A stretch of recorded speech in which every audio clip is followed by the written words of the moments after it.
Boa noite, irmãos. Graça e paz a todos, aqueles que venceram o bom tempo, né? Conforme o pessoal diz, a chuva está uma bênção.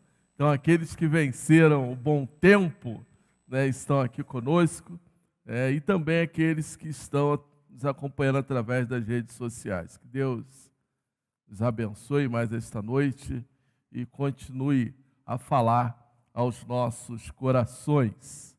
Eu vou deixar assim, eu estou com um aviso aqui, eu quero deixar para conversar com os irmãos ao término do nosso culto. Irmãos, é bom essa chuvinha, né?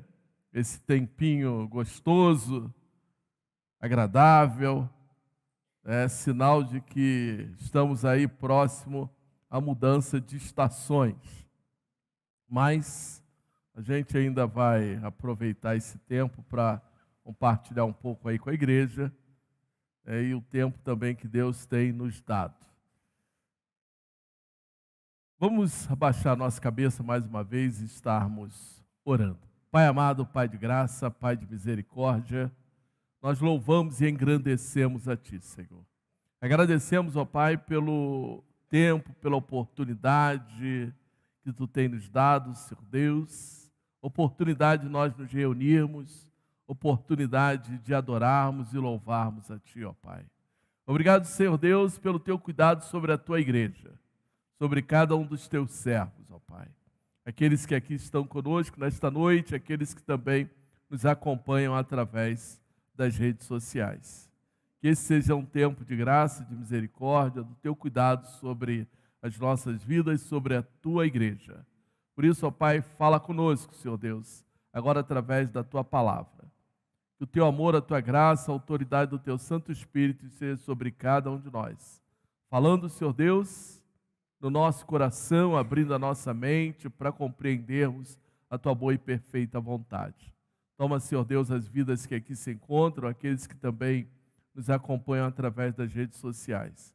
Que esses corações sejam despertos pelo poder da Tua graça, a autoridade do Teu Santo Espírito. Em nome de Jesus. Amém. Irmãos, hoje nós vamos dar mais um passo no Evangelho de João. Vamos concluir a segunda parte do capítulo 2.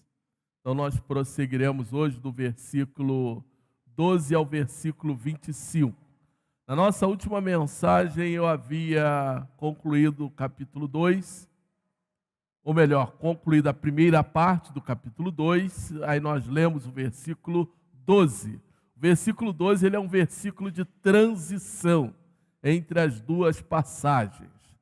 Ele então encerra o capítulo nos mostrando, encerra a primeira parte nos mostrando a família de Jesus, Maria, a mãe de Jesus, seus irmãos e seus discípulos retornando para Cafarnaum, após o casamento em Caná.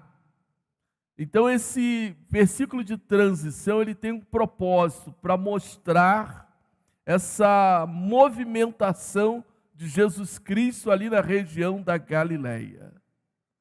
Cafarnaum, ela se torna, digamos que a base do ministério de Jesus Cristo.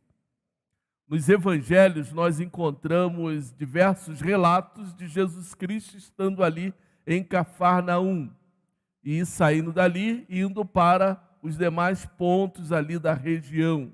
Era muito comum ele estar ali no mar da Galileia e ele passar para o outro lado do mar da Galileia, dando então ênfase ao seu ministério ou a alguns acontecimentos. Isso, se nós fizermos a leitura nos evangelhos, na totalidade, então nós vamos perceber aí essa movimentação de Jesus Cristo ali nas regiões. Então a gente vai entender que tanto Jesus Cristo, ele permanecia na casa de sua família, como também os discípulos, eles permaneciam na casa dos seus familiares. Então, desconecte dessa ideia que os discípulos abandonaram a sua família durante 3 anos. Então, eles faziam viagens. Eles iam a algum ponto, ficavam algum tempo ali com Jesus e depois eles retornavam a Cafarnaum. O Evangelho de João, então, nós estamos olhando o Criador revelando a sua glória na pessoa de Jesus Cristo. E hoje, mais uma vez, nós vamos compreender a revelação da glória de Deus na pessoa de Jesus Cristo através do Evangelho de João. Mas hoje nós temos um destaque diferente. O nosso texto de hoje mostra um Deus irado. Jesus Cristo irado contra uma religiosidade gananciosa, ou a ganância dos religiosos da sua época. Então abram aí as suas Bíblias, João capítulo 12, nós vamos fazer aí a leitura do capítulo até o versículo 25, capítulo 2, versículo 12 ao versículo 25. João capítulo 2, versículo 12 ao versículo 25. Eu vou ler do versículo 12 para a gente poder perceber essa conexão entre a primeira parte e agora a segunda parte. E aí nós vamos então perceber. Aí eu vou até o versículo 25, depois a gente retorna. E eu quero estar pontuando aí com os irmãos esta passagem. Amém? Depois disso, ele desceu a Cafarnaum com sua mãe, seus irmãos e seus discípulos, e ali ficaram durante alguns dias. Quando já estava chegando a Páscoa judaica, Jesus subiu a Jerusalém. No pátio do templo, viu alguns vendendo bois, ovelhas e pombas, e outros assentados diante de mesas, trocando dinheiro. Então ele fez um chicote de cordas e expulsou todos do templo, bem como as ovelhas e os bois, espalhou as moedas dos cambistas e virou as suas mesas. Aos que vendiam pombas disse: tirem estas coisas daqui, parem de fazer da casa do meu pai um mercado. Seus discípulos lembraram-se que está escrito: o zelo pela tua casa me consumirá. Então os judeus lhe perguntaram: que sinal miraculoso o Senhor pode mostrar-nos como prova da sua autoridade para fazer tudo isto? Jesus lhes respondeu: destruam este templo e eu levantarei em 3 dias. Os judeus responderam: este templo levou 46 anos para ser edificado, e o Senhor vai levantá-lo em 3 dias? Mas o templo do qual ele falava era o seu corpo. Depois que ressuscitou dos mortos, os seus discípulos lembraram-se do que ele tinha dito. Então creram na Escritura e na palavra que Jesus dissera. Enquanto eu estava em Jerusalém na festa da Páscoa, muitos viram os sinais miraculosos que ele estava realizando e creram em seu nome. Mas Jesus não se confiava a eles, pois conhecia a todos. Não precisava que ninguém lhe desse testemunha a respeito do homem, pois ele bem sabia o que havia no homem. Primeiro destaque do nosso texto nesta noite é conversarmos um pouquinho sobre o que é a ira de Deus. A ira de Cristo diante da corrupção humana. É comum alguns cristãos se perguntarem: mas Deus se ira? Como pode Deus se irar? No texto bíblico existem diversas passagens que demonstram a ira de Deus. E podemos compreender muito simples a ira de Deus através de juízo, como, por exemplo, o dilúvio, o cativeiro babilônico e outras passagens que vão nos mostrando a ira de Deus. O livro de Juízes, por exemplo, os momentos quando o povo perecia nas mãos do inimigo, é a demonstração da ira de Deus. Então nós não podemos ficar simplesmente achando que em nossos dias, quando podemos ler lá em 1 João que Deus é amor, que Deus não vai se irar, porque Ele não pode se irar, porque Ele é amor.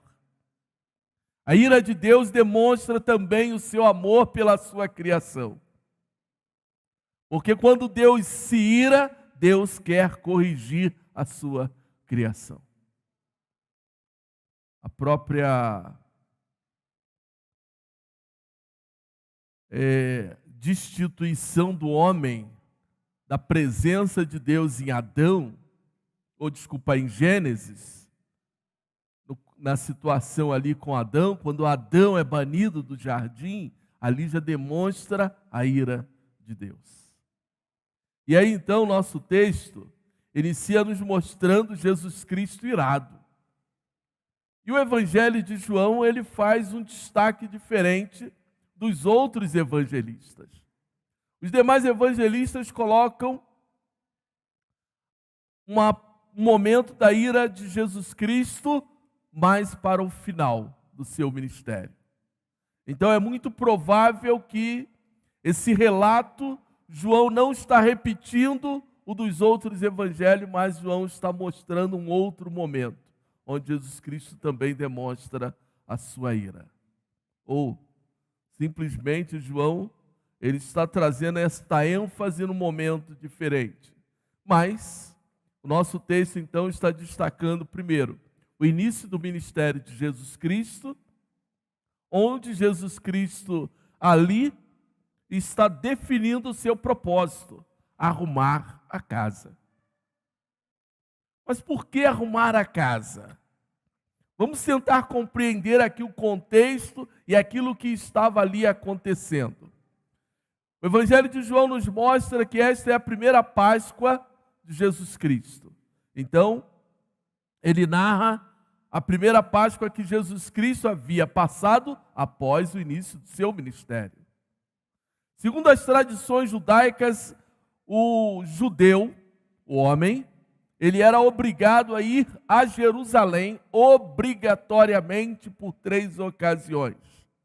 Durante a festa da Páscoa, durante a festa de Pentecoste e durante a festa dos tabernáculos. E quando os judeus iam ou saíam das suas demais regiões para se deslocarem até Jerusalém, para participar dessas festividades, eles também enfrentavam alguns problemas. Eles enfrentavam um problema religioso, eles enfrentavam um problema social e eles enfrentavam também um problema econômico. Religioso porque para eles cumprirem os princípios da religião era necessário que eles levassem até Jerusalém animais para o sacrifício, para cumprir os rituais ou os princípios ou as tradições ali da religião, ou as ordenanças conforme nos ensina lá o livro de Levítico. E muitos não tinham como carregar esses animais por longas distâncias. Então, a pessoa que chegasse ali em Jerusalém, ela tinha que comprar um animal. E ela não podia comprar qualquer animal. Tinha que ser um animal perfeito, um animal sem defeito. E aí então entravam outras pessoas para explorar esta situação. E aí surgiu então o primeiro camelódromo. Jerusalém, durante essas festividades, se tornava um verdadeiro camelódromo. E tinha ali pessoas de tudo quanto era espécie explorando negócio. Mas o cenário nos mostra que os líderes da religião, eles permitiam. Por quê? Essas pessoas não estavam fora do templo. Aí nós temos que entender que não era dentro propriamente dito do templo, mas era a área em volta do templo. Porque o templo tinha o muro, tinha o pátio dos gentios e o lugar onde os judeus ficavam. Então era nesse pátio dos gentios que era explorado. E para você ficar ali naquele local, negociando, tinha que ter autorização da liderança judaica. E, obviamente, eles não autorizavam sem uma graninha por fora, como acontece nos nossos dias. Não é diferente. As festas religiosas se tornam um verdadeiro negócio. E todo mundo ganha com isso. E ganham altas somas em dinheiro. É por isso que eles mantêm essas festas, porque dá dinheiro. Nós não estamos falando de fazermos, realizarmos eventos para levantar recursos específicos. Nós não estamos falando disto. Mas havia ganância, exploração da fé. O segundo problema que eles enfrentavam era um problema social. Milhares de pessoas viajavam longas distâncias com poucos recursos e baixas condições sanitárias. Chegavam em Jerusalém, elas eram obrigadas a gastarem os seus poucos recursos para cumprir os rituais. Purificação, questão de alimentação, acomodação e tantas outras coisas ali que aconteciam. E é por isso que você vê aqui nesse cenário cambista. Por que tinha ali cambista? A questão era que o povo vivia com a moeda romana. A moeda romana ela era considerada profana para se colocar no gasofilácio. Porque a moeda romana ela tinha a esfinge de César. E César era o imperador adorado. Ele era um semideus para os romanos. Então, o judeu não poderia aceitar que esta moeda fosse colocada no gasofilácio. Era profanar o templo do Senhor, era unir o santo com o profano. E aí, então, as pessoas precisavam trocar os seus recursos por moedas hebraicas, ou por dinheiro hebraico, dos hebreus. E aí, então, tinha pessoas já preparadas para fazer esse negócio. E, obviamente, assim como no Brasil acontece, quando você vai fazer uma viagem para o estrangeiro, você tem que trocar o seu dinheiro, que é o nosso real, pela moeda do país onde você vai viajar. E você vai pagar por isso. E aí tem o câmbio. E às vezes você está pagando um valor muito mais alto. Havia um outro problema também, que isso vai envolver as questões econômicas, era a questão de que o homem acima de 19 anos de idade, ele era obrigado pela lei a pagar uma espécie de tributo no templo. Então vamos quebrar aí essas... Nós não estamos falando de dízimo, tá? Não confunda. Nós não estamos falando de dízimo. Isso é uma outra história. Mas ele tinha por obrigação pagar ali um tributo. Da mesma forma, ele chegava ali com poucos recursos, uma condição social muito baixa, ele tinha que ter recursos para a sua higiene durante o período da festa, porque você não tinha água com facilidade, ainda que tivesse os tanques espalhados pela cidade, mas o processo de purificação exigia demais do povo, as condições de higiene eram baixas, então os problemas sociais durante essas festas, com milhares de pessoas, só se agravavam. E aí surgem pessoas que exploravam o povo de todas as formas. Aí a gente vê os absurdos. E há 2000 anos atrás, não é diferente dos nossos dias. As condições, a exploração, essas religiosidades que tem por aí, onde pessoas tentam, a todo custo, arrancar os poucos recursos financeiros que o povo tem, continua a surgir e a estar por aí, de todas as formas. O nosso texto ele não narra um milagre, mas é um problema da religiosidade judaica. O texto revela as bases e os princípios do ministério de Jesus Cristo, a sua missão, a sua morte, a sua ressurreição. A religião em si, ela tem os seus benefícios. A palavra religião é a religação do homem com Deus. Esse é o propósito da religião. É trazer o homem de volta à presença de Deus.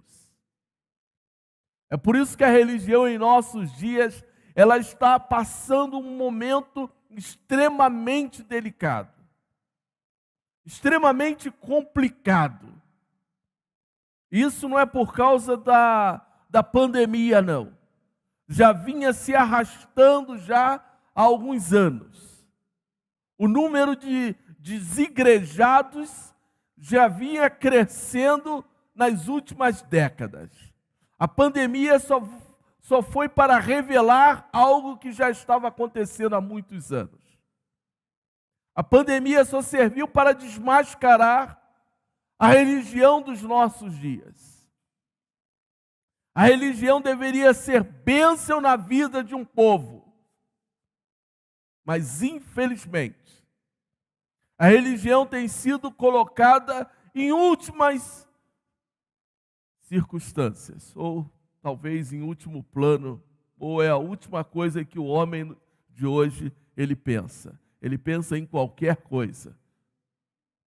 Ele quer ser abençoado, mas sem se comprometer com uma vida religiosa. Todo mundo quer ser abençoado. E não existe religião sem Deus. Não existe religião sem Cristo Jesus. Eu sou o caminho, a verdade e a vida. É por isso que a palavra religião ela vem do latim de religare. É a religação do homem com Deus. E se Jesus Cristo é o caminho, a verdade e a vida, ninguém vem ao Pai senão por Cristo Jesus. Então, sem Cristo não existe religião. E é por isso que o ser humano hoje ele vive uma vida frágil. O ser humano hoje ele está fragilizado, ele está passando por crises emocionais, ele passa por crises sociais, simplesmente porque a cada geração que passa, o homem se afasta mais de Deus. O homem está brincando de ser cristão. É isso que nós estamos assistindo por aí. O judaísmo ele revelou a deficiência do passado, demonstrou a corrupção, demonstrou que os líderes que deveriam ser exemplo, eles estavam profanando as coisas de Deus. O lugar sagrado, o templo do Senhor, estava sendo profanado.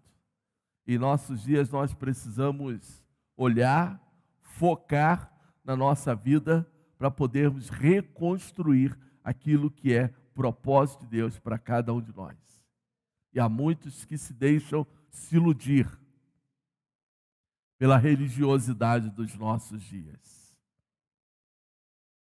Nosso texto, ele também traz luz sobre o passado do povo de Israel. Neemias já havia denunciado a corrupção dos sacerdotes, Neemias capítulo 13. Miqueias já havia também denunciado os falsos profetas, capítulo 3. Malaquias, capítulo 2, havia também demonstrado as atitudes contrárias dos líderes da sua época. Quanto se viver uma verdadeira religião. Hoje nós temos diversas igrejas que têm fugido daquilo que Deus estabeleceu através da sua palavra, como verdadeira adoração, como verdadeiro culto. O que nós estamos assistindo em nossos dias São cultos atrativos, cultos antropocêntricos, onde o homem tem sido o centro das atenções. As riquezas e o mundanismo se tornaram atraentes no meio da igreja. Por isso, nosso texto, então, está descrevendo que Deus tem se irado a todo tipo de pecado e a toda prática religiosa. Eu quero convidar você a estar bem atento no que nós vamos conversar nesta noite. Estar bem atento à prática dos nossos dias. E é por isso que a gente tem tantas pessoas que têm vivido uma vida de depressão, tristeza. A gente encontra pessoas envolvidas com igrejas, tentando tirar a sua vida. Pessoas tentando contra a sua própria vida, vivendo em depressão, vivendo aflições e vivendo uma verdadeira loucura religiosa. Mas são pessoas que estão se desligando de Deus. As muitas situações da sua vida vão lhes afastando da presença do Senhor. Eu quero compartilhar aqui, então, alguns pontos do nosso texto para que a gente consiga entender aqui o que está acontecendo. Primeiro, Jesus Cristo, então, ele encontra ali naquele lugar onde deveria ser um lugar de adoração, pessoas explorando a fé humana. E isso é o que nós estamos lidando em nossos dias. A exploração com a fé humana, ou contra a fé humana, ou a exploração da fé humana. E isso nós temos que lidar. Mas você pode aprender a lidar com isso através da palavra de Deus. Entenda uma coisa. Assim como na época de Jesus, que nós temos ali um templo e a religião judaica como a religião onde ela deveria apontar para a salvação, uma vez que Jesus Cristo veio dos judeus. A religião que deveria ser o exemplo, ela perdendo a sua credibilidade, porque estava usurpando, abusando da fé humana. E nós precisamos tomar cuidado em nossos dias, porque também existem muitos que abusam da fé humana. O segundo aspecto do nosso texto que demonstra a ira de Jesus Cristo é que Jesus Cristo, ele não compactuou com aquilo que estava errado. E aí então, nós olhamos para Jesus Cristo. Primeiro, ele olha tudo aquilo ali, ele viu bois, ovelhas e pessoas no lugar errado. A atitude de Jesus Cristo, ele faz ali um chicote, e aí ele então passa a expulsar a todas as pessoas. Ele expulsa os animais daquele lugar, ele espalhou as moedas, virou ali as mesas e mandou que aqueles que vendiam os pássaros tirassem dali aqueles pássaros. Nenhuma das atitudes de Jesus Cristo causou problema econômico em ninguém. Ele não matou os animais, ele expulsou os animais dali daquele lugar, porque ali não era o lugar adequado para que se vendesse aqueles animais. Ele apenas espalhou as moedas, obviamente aqueles homens juntaram o dinheiro e saíram dali, e o terceiro ele manda que retirasse as aves. As aves deviam estar em gaiolas, ou algo apropriado. E o que Jesus Cristo faz é isso. Por quê? É a demonstração de que aquilo que está errado precisa mudar. E aí, irmãos, a gente precisa fazer um exame no nosso coração. Nós somos da geração dos conformistas. nós nos conformamos com as coisas erradas com muita facilidade. Nós aceitamos as coisas erradas com muita facilidade. Parece que a gente acaba passando pano. É complicado, é difícil lidar com isso. Aí a gente aceita os jovens uma prática errada de conduta cristã. A gente aceita os adolescentes porque eles são muito novos. A gente permite que os nossos filhos não se envolvam com as coisas da igreja porque eles ainda não estão preparados. Criamos apenas eventos e mais eventos para eles, achando que esses eventos são importantes para a vida deles. Como se esses eventos fossem mudar a vida deles. Mas nós não influenciamos a vida deles para que realmente eles experimentem uma mudança de vida. Eles ficam então apenas envolvidos em grandes eventos. Ontem eu retornava de uma viagem e compartilhava com alguns colegas sobre a realidade daquilo que nós estamos vivendo na igreja. As lutas, os desafios. Aí, um dos nossos comentários foi justamente o tema juventude. A juventude, ela entende que se ela não fizer aquilo que ela quer, então, eles vão sair da igreja e vão viver a vida deles. E aí, então, os pais acabam permitindo que eles façam o que eles querem. Só que nós estamos criando um problema maior. Nós estamos criando um problema para o futuro.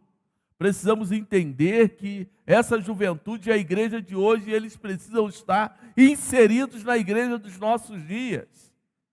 Eles precisam fazer parte da igreja dos nossos dias. Irmãos, nós estamos encerrando o mês da juventude, onde esses jovens deveriam estar realizando todas as programações da igreja no mês de agosto. Mas onde estão os nossos jovens? Onde estão as nossas juventudes? Eles estão comprometidos com as coisas do mundo. Onde eles deveriam olhar para Romanos, não vos conformeis com este mundo, mas eles estão buscando as coisas do mundo. É por isso que eles estão casando com pessoas não cristãs. Eles estão cada vez mais se envolvendo com coisas que eles não deveriam se envolver, conforme nos ensina a palavra de Deus. E amanhã eles então estão sofrendo, amanhã eles estão passando por depressões, amanhã eles estão tentando suicídio, tentando tirar a sua própria vida, porque eles se sentem frustrados, se sentem perdidos, mas eles não querem um compromisso com Deus. E muitos desses jovens, um dia eles estiveram nas igrejas, ou foram batizados. A minha pergunta para muitos desses jovens: você é convertido? Quando você foi batizado, você realmente havia se convertido ou você simplesmente aceitou Jesus Cristo? Eles não sabem responder.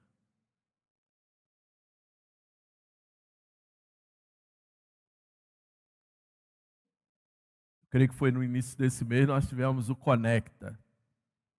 Foram 4 regiões aqui no nosso sul de Minas Gerais. Foi Lambari, Três Pontas, Santa Rita e Nova Resende. Em 4 regiões. Cada uma das regiões teve o seu tempo atípico ali. Mas a grande maioria dos nossos jovens não estão mais envolvidos com esse tipo de eventos. Se tentamos realizar o evento de jovens nos nossos dias, nós não conseguimos com que os nossos jovens se envolvam. O que está acontecendo com a religiosidade em nossos dias? Tenha certeza de uma coisa: Deus não está satisfeito. Tenha certeza disso. Precisamos mudar. Nós não podemos nos conformar com isso. E vai chegar uma hora, ou nós faremos um chicote, ou Deus descerá o seu chicote. E aí então, muitos vão ter que experimentar a ira de Deus. E não serão poucos. E não serão poucos. A Bíblia fala que ai daqueles que ouviu a sua palavra. Salmo 69, que é o salmo que aparece aqui no texto: pois o zelo pela tua casa me consome, e os insultos daqueles que te insultam caem sobre mim. É o Salmo 69, versículo 9, que é o que os discípulos lembraram a respeito da ira de Jesus Cristo. Lembre disso. Pois o zelo pela tua casa me consome, e os insultos daqueles que te insultam caem sobre mim. O propósito de Deus é restaurar a sua glória. Esse é o propósito do Senhor. A sua glória precisa ser restaurada. E Cristo veio para restaurar a glória de Deus. Por isso, versículo 18 do capítulo 1. O homem que não havia contemplado a glória de Deus, agora está vendo a glória de Deus através de Cristo Jesus. Os discípulos, ao olharem Jesus Cristo fazendo tudo aquilo, eles então lembram deste Salmo 69. A ressurreição de Jesus Cristo, ela se torna um ponto forte aqui nesse texto. Ainda que os discípulos de imediato eles não haviam compreendido, Cristo revelou a incredulidade dos judeus. Os judeus provavelmente eles eram os líderes da religião e eles estavam ali, esses que confrontaram Jesus Cristo com aquela atitude, eles então entenderam que Jesus Cristo era o Messias. E aí então eles pediram a Jesus Cristo um sinal para que Jesus Cristo confirmasse ser ele o Messias. Vamos lembrar da passagem da transformação da água em vinho, o casamento lá em Caná da Galileia. Por isso o texto se conecta. Mais uma vez eles queriam um sinal para confirmar que Jesus Cristo era o Messias. Os discípulos já vinham com essa experiência no coração, mas aqueles homens, eles ainda não conheciam, mas eles queriam que Jesus Cristo revelasse algo nos seus corações. Jesus Cristo, quando confronta eles, falando sobre o templo, e versículo 19, destrua este templo e eu levantarei em 3 dias. A resposta daqueles homens é declarar como é que você pode, ou como você conseguirá levantar e reconstruir este templo em 3 dias. Percebam uma coisa aqui nesta passagem. Primeiro, a ira de Deus é demonstrada contra tudo aquilo que é feito contrário à palavra de Deus. Por isso, o zelo da tua casa me consumirá. E aí então Jesus Cristo mostra a sua glória. Nós vamos lembrar também de Amós. Quando então o texto nos mostra que a glória da segunda casa será maior do que a primeira. O povo que ainda tinha no coração o templo de Salomão, que era o maior esplendor Depois o templo de Salomão é destruído, reconstruído por Herodes. E é esse o período que os líderes aqui estão falando que o templo foi levantado em 46 anos. Eles estão falando do templo de Herodes. E agora, Jesus Cristo diz, dá a sua autoridade, que é tal que ele tem capacidade de destruir aquele templo e reconstruir. O que Jesus Cristo então está nos mostrando é o seu poder e a sua autoridade. Está acima de valores humanos.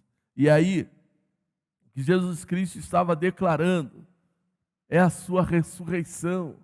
É aquilo que aqueles homens precisavam compreender, aquilo que aqueles homens precisavam entender. Jesus Cristo não estava falando sobre construção humana, mas ele queria reerguer algo muito maior do que um templo construído por mãos humanas. Assim como Deus falou que não habitava em templo feito por homens, Deus quer reconstruir algo muito maior do que o homem possa levantar. E é por isso que a glória de Deus ela precisa ser restaurada em nossos corações. A glória de Deus precisa ser restaurada nesta geração que a cada dia se afasta da presença do Senhor. E o Senhor nos convida para restaurar a sua glória em nossos corações. O Senhor nos convida a restaurar a sua glória em nossas vidas. A esperança na ressurreição de Jesus Cristo. Versículo 22 diz assim: depois que ressuscitou dos mortos, os seus discípulos lembraram-se do que ele tinha dito. Então creram na Escritura e na palavra que Jesus dissera. Quando Jesus Cristo então ressuscitou, os discípulos, eles imediatamente voltaram o seu pensamento para esse momento, quando Jesus Cristo prometeu restauração. Jesus Cristo prometeu esperança. Prometeu algo especial, algo que aquele povo precisava viver, que aquele povo precisava experimentar da sua graça, da sua autoridade, do seu amor. O que Jesus Cristo estava nos mostrando é algo muito maior que o homem ainda precisa experimentar. João, nessa encerramento do 2º capítulo, ele não narra um milagre, mas ele nos mostra algo muito maior que precisa acontecer na igreja dos nossos dias, na igreja do nosso tempo. Nós temos uma geração que está sofrendo, uma geração que um dia aceitou a Cristo Jesus como seu Senhor e o seu Salvador, mas essa geração está sofrendo. Essa geração está machucada, porque essa geração ela precisa aprender a olhar para Cristo. Essa geração ela precisa aprender a ler a Bíblia.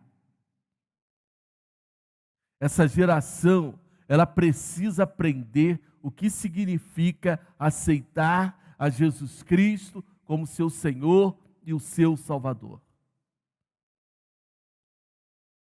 Essa geração ela precisa aprender o significado de ter esperança em Deus. Essa geração precisa aprender o caminho da renúncia. Essa geração precisa aprender o caminho da consagração. Essa geração precisa aprender o caminho da santificação. Essa geração precisa aprender o que é pedir perdão a Deus pelos seus pecados e entregar a sua vida plenamente nas mãos de Deus. E não ficar valorizando aquilo que traz ira no coração de Deus. valorizando o pecado. Ou talvez tentando colocar uma nova roupa no pecado, para mascarar algo que eles estão vivendo disfarçadamente. Nós precisamos levar o nosso povo, levar essa geração à esperança na ressurreição de Cristo Jesus. Vivendo uma vida plena na presença de Deus. Decidindo realmente viver plenamente para o Senhor. Decidindo viver plenamente para Cristo Jesus. Por isso que nós olhamos para esse cenário desse texto, quando Deus encontra uma religião perdida, um povo que acha que está vivendo plenamente para Deus. E Deus, quando olha para nós, para a igreja dos nossos dias, se irando, é porque algo precisa mudar. Algo em nossos dias precisa mudar. Porque talvez os nossos corações também estão irando ao Senhor. As nossas atitudes, as nossas práticas, deixando de viver a verdadeira adoração, os verdadeiros valores da palavra de Deus, também pode ser que esteja irando o coração de Deus. É por isso que cada um de nós precisamos fazer uma autorreflexão. Como está a minha vida diante de Deus? Como está o meu coração? Como está esse altar que Deus quer levantar? Esse templo do Espírito Santo?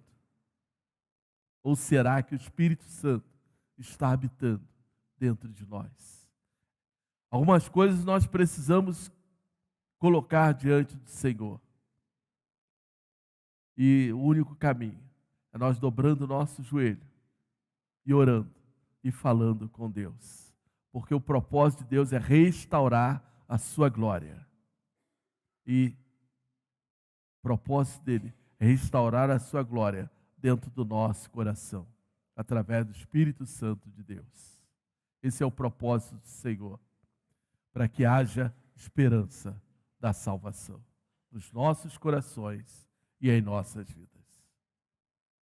Eu quero concluir nos mostrando que João não somente ele nos lembra os milagres do ministério de Jesus Cristo para nos mostrar a glória de Deus, mas nos ensina que, como servos do Senhor, precisamos viver o verdadeiro relacionamento com Deus. Não um relacionamento maquiado por religiosidade, por princípios, práticas e costumes religiosos, mas um coração que louva a Deus, um coração que presta culto ao Senhor, um coração que adora, é o coração que se dobra diante de Deus. As nossas ações, as nossas atitudes precisam ser para a glória de Deus. Maria, Jesus Cristo, os discípulos, os irmãos de Jesus, eles saem de um cenário onde a glória de Deus foi revelada e agora Jesus e os discípulos num outro cenário, em contraste com aquilo que Deus queria fazer. O cenário da falsa religião. Precisamos tomar cuidado, porque talvez estejamos mergulhados numa falsa religião. A conduta das pessoas no templo deixa muito claro que aquele lugar não era lugar para se glorificar a Deus, porque ali Deus estava sendo profanado. A transformação de Deus na vida do cristão, os seus mais diversos aspectos, somente acontece quando Cristo Jesus são colocados, ou seja, quando Cristo, o Senhor, é colocado no seu devido lugar, o lugar de adoração, como prioridade em nossas vidas. E somente assim nós poderemos realmente dizer: eu aceitei a Jesus Cristo como o Senhor da minha vida, e Ele reina na minha vida, porque aqui é o lugar dele. E que a nossa vida possa ser realmente para glorificarmos e adorarmos a Deus, em espírito e em verdade. Vamos orar, mesmo sentado. Baixe a sua cabeça e vamos orar ao Senhor. Pai amado, Pai de graça, Pai de misericórdia, eu quero colocar, Senhor Deus, agora, ó Pai, em Tuas mãos, cada vida que aqui se encontra. Cada um, ó Pai, que entrou aqui neste lugar, para que a Tua graça, a Tua misericórdia possa ser revelada em cada coração, ó Pai. Toma, Senhor Deus, essas vidas que aqui estão nesta noite, para que a Tua glória seja restaurada nesses corações, ó Pai. Porque hoje, Senhor Deus, eles ouviram a Tua palavra. Por isso, Senhor, fala em cada vida, fala em cada coração, operando, Senhor Deus, com graça, com autoridade, com poder. Toma, Senhor, também aqueles que nos acompanham através das redes sociais. Seja, ó Pai, ministrando, Senhor Deus, sobre essas vidas, com o poder da Tua graça, o poder da Tua autoridade, ó Pai. Senhor, que a Tua igreja, ó Pai, ela venha experimentar, ó Pai, algo novo. Que nós não venhamos deixar passar, Senhor Deus, a Tua palavra, sem experimentarmos da Tua graça, do Teu amor e das Tuas misericórdias. Que o nosso coração não venha olhar para as coisas do mundo. Nós não venhamos, ó Pai, nos conformar com este mundo, mas experimentar uma renovação, ó Pai, na nossa mente e em nossas atitudes. Fala conosco, ó Pai. Perdoa, Senhor Deus, os nossos pecados. Manifesta, Senhor Deus, sobre cada um de nós a Tua graça, a Tua autoridade, em nome de Jesus. Amém. Que Deus nos abençoe, Deus abençoe a igreja, Deus abençoe a vida dos irmãos, em nome de Jesus. Amém?